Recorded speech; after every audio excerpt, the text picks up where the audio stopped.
Hello world, hello world. Well, yes, the title of this segment is going to be about Candace Owens, who feels a way about being excluded from her bestie Charlie Kirk's memorial. Well, it's quite interesting if you ask me what's going on between Candace not being invited to the memorial, as has been written according to news articles. I might say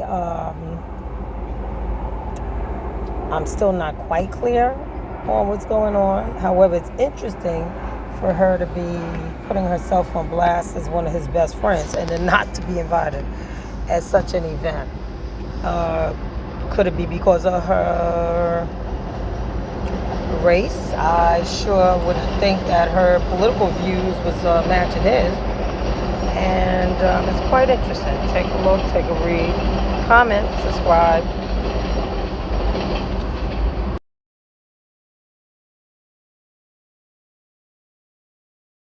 And he was like their bestie. That's what this is giving. Like, this is more of a heartfelt tribute from a side piece than we actually saw from his wife. So a lot of people had flooded her comments like, girl, was you the side chick? Because it's very much given side chick, while others are saying, this was just her friend and she loved him dearly.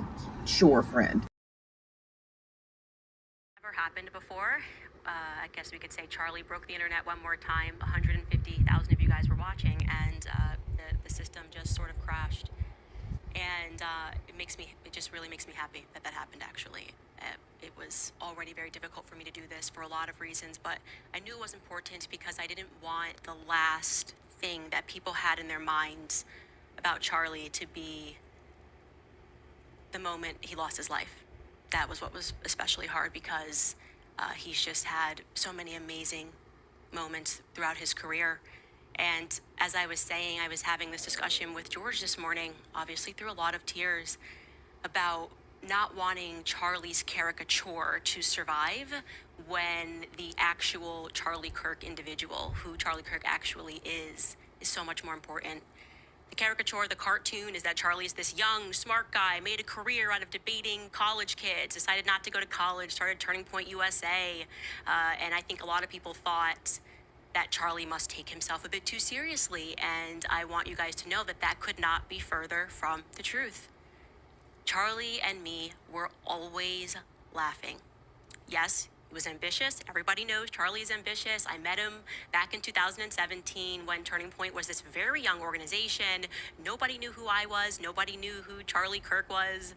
And Charlie was always wearing these really baggy suits. I mean, they looked like they were hand-me-downs from three generations because he was focused on the ideas. He didn't care about his appearance. He was laser focused on what he knew Turning Point could become. Not could become, but would become. He hired me on the spot. We were at this conference in Florida, and he and I used to always say, we never said the rest was history. The rest is history. We say the rest is future. We were totally locked in, and I want you guys to know about our first planning sesh, okay? It was in the middle of Chicago O'Hare Airport. There is this restaurant that's called the Macaroni Grill. And I sat down with Charlie on our first trip together. He flips over this little paper menu as we're waiting for our flight, and he takes out this pen and he just starts drawing a map of what he wants to happen into the future, what the Turning Point organization will become. It was spastic, it was unhinged, it was the absolute best. It was true Charlie. He was a visionary. Charlie was a visionary. If he could envision it, it was going to happen. He knew that, I knew that. And what he had envisioned was for Turning Point USA to become the biggest conservative student organization, not just in the nation, by the way, but in the world.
And then, of course, there was always some hip hop mixed in, Ignition, remix. And we can make them about to have me some fun. Bounce, bounce, bounce, bounce, bounce, bounce, bounce, bounce, bounce. Lace like murder, she roll. Once I get you out the clothes, privacy is.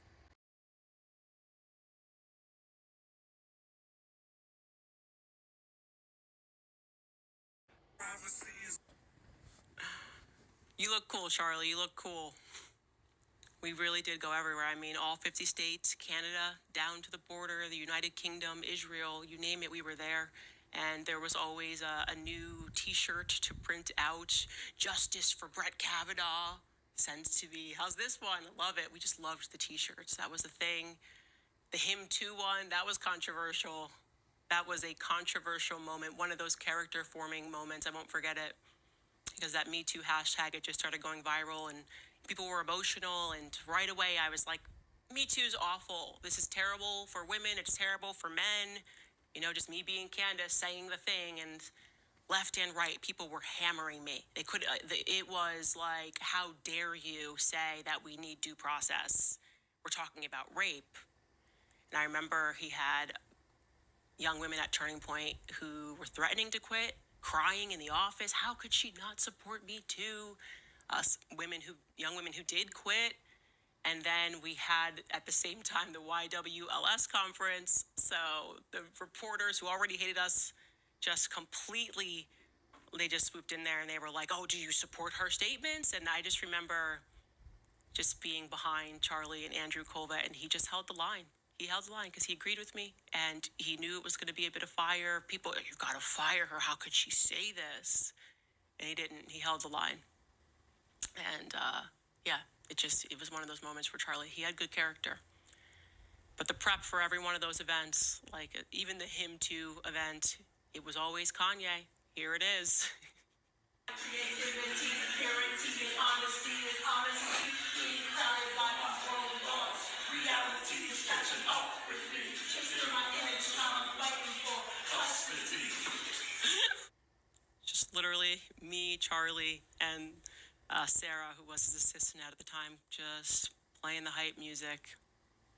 Charlie and I fought a lot of battles together. I mean, of course, who could forget the infamous day that we got chased out of a Philadelphia restaurant by Antifa, and they threw water and they threw an egg on Charlie. We were just amazed at how quickly they had assembled once they found out what restaurant we were at. But I want you to watch him here, like, even in this moment of shock and adversity, he finds a reason to smile, and it's incredible.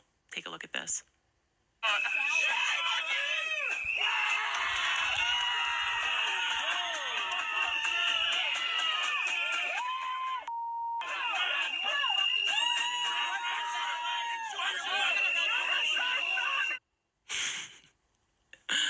That was Charlie. That was Charlie, man. That was always his main thing. Be a happy warrior. And he was a happy warrior. And we were happy warriors. And we laughed a lot at the protesters, the absurdity of the protesters always. I personally think some of the protesters liked that Charlie and I were making light fun of them. I don't even know what campus event this is, but I love this video of me just playing with the protesters, sitting in front of one of their signs, and Charlie speaking over my shoulder. Take a listen. If you aren't wealthy, white, and male, Charlie Kirk is not your friend. What do you think? Are you not my friend anymore? Are we not friends? Is Is that right? Find out. Is this how I'm going to find out? A sign outside of a thing, an event that we just did, that you're not my friend? Go figure. Looking back at too many photos, I just have too many photos of Charlie. It really is incredible to see how many times he's just right behind my back. Charlie always had my back, and I always had his. Charlie was right by my side when I started Blexit, obviously. He was also there the night that I met my husband, which was absolutely an incredible night. And in the UK, which I didn't expect to happen. I gotta tell you, initially, Charlie, ever the analytical mind, what I told him, I'm like, I think I'm gonna marry this guy. At first, he's like, wait, like, is this gonna be good for your brand? I'm like, Charlie, this is love. This is not a brand decision. And then he sat down and he spent just one evening with George, and he Charlie was just the most supportive of everything. And this is our text chain speaking about that moment. He's like, his heart is wonderful. You guys are meant for each other. I see it brilliantly and clearly. And he gets it. He isn't afraid of you being you. And he's been through hell. And it was, Charlie was by my side the day that I got married. Of course, he was by my side, when I got married to George. And of course, Charlie fell in love with Erica.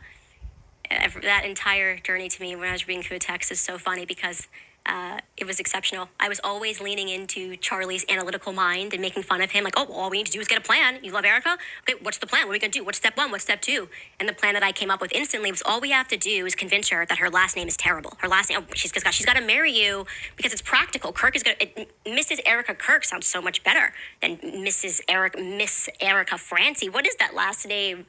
It's a practical decision. This is the text chain from that. Charlie and Erica Kirk. He says it's going to be the power couple of the century. I need to continue to pray about it. I said, her last name's dumb. She literally needs you to propose. It's way too complicated. He said, I'm going to tell her it sounds like a sneeze. It's horrible. And then I wrote, marry me. It's a logistics thing. That's just who we were. Always making fun and always wanting to know what the plan was. And obviously it worked, you guys. It worked. Our plan worked. We broke Erica down.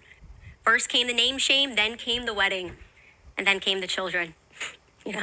Charlie really loved Erica from the time I'm reading through the text today. Just loved her. He loved his family. He really did. From the time I'm reading through the text today. Just loved her. He loved his family. He really did. And I just want to say that Charlie and I, because I think this is important, never for a single minute, ever, did Charlie and I stop being friends. Even when the world demanded that from both of us, our relationship was real. We were brother and sister. We were fortified. Our relationship was forged in fire, the fire of politics. I knew him. I knew Charlie, the real Charlie. And Charlie knew the real Candace, And people knew I didn't like a lot of people in politics. I didn't like a lot of people calling me and doing the political dance. Of course, people guessed it correctly when they said, oh, the person who probably was the intermediary when Trump called about Brigitte was Charlie Kirk. Of course it was Charlie. They would never send anybody else to call me with anything because they knew that Charlie was a brother to me. And there was so many things that were said that were wrong, and we laughed at how wrong it was when people thought that when I had made up my mind about Israel that Charlie and me fell apart. Never, not for a second. I said, it's the easiest decision ever because Charlie knew who I was and I knew who he was. I said, Charlie, this is where I'm at and there's no room for movement. And you tell your whoever that needs to hear it, whatever you need to tell them, because we're always going to be brothers and sisters, We're always going to be brother and sister. And we would talk about things and debate things behind the scenes. And I think my perspective was as it's been throughout our relationship. You might not get it now, Charlie, but you will. I'm only a few years older than you, but I think you're gonna see things my way. And I think